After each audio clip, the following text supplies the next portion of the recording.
Qis mid-darba u waqta darba. Il-messaġġ ewlieni wara l-aħħar kampanja tarfin tal-Awtorità Maltija għas-Servizzi Finanzarji, l-MFSA.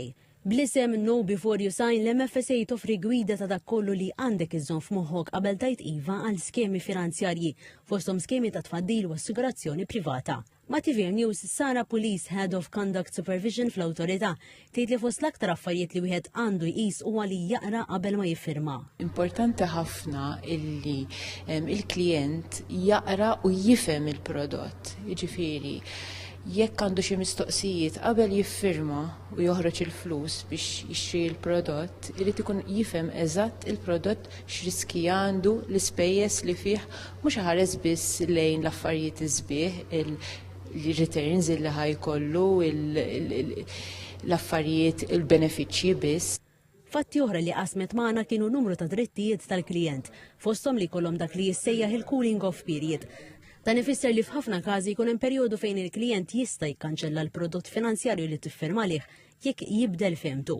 Għaneta ċara wkoll illi jekk klient jitlob għal aktar informazzjoni f'appuntament qabel ma jieħu deċiżjoni mhux applikat li jaċċetta l-offerti li natawlu. Però m'għandux iħoss pressjoni li għax talab appuntament dak li jkun ħal-ħin tiegħu u spjega, ħossu obbligat li jrid jiffirma. Ġieli rajna każijiet ta' nies li jiffirmaw għax ħassuhom obbligati. M'għandux ikun il-każ. Spjegat li l-persuni li jkunu qed joffru ċertu prodotti ta' investimenti u tfaddil għandhom il-liċenzji tagħhom huwa parti minn xogħolhom li jispjegaw u dan m'għandux ikun fattur li jinfluwenza d-deċiżjoni tal-klijent.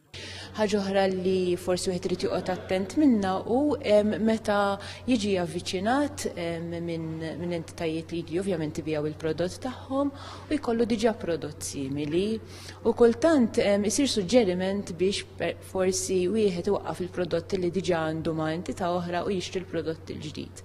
Hemmhekk wieħed irid joqgħod attent, irid jafhem x'importa x'ifisser li jwaqqaf il-prodott li diġà għandu. Spjegati li jkun hemm ċirkostanzi fejn meta wieħed jiddeċiedi li jwaqqaf il-prodott finanzjarju jista' jkun hemm penalitajiet. U għalhekk qalet li minkejja li offerti oħra jistgħu jkunu aħjar minn dak li għandu l-klijent, it-tranzizzjoni xorta trid issir biħsieb.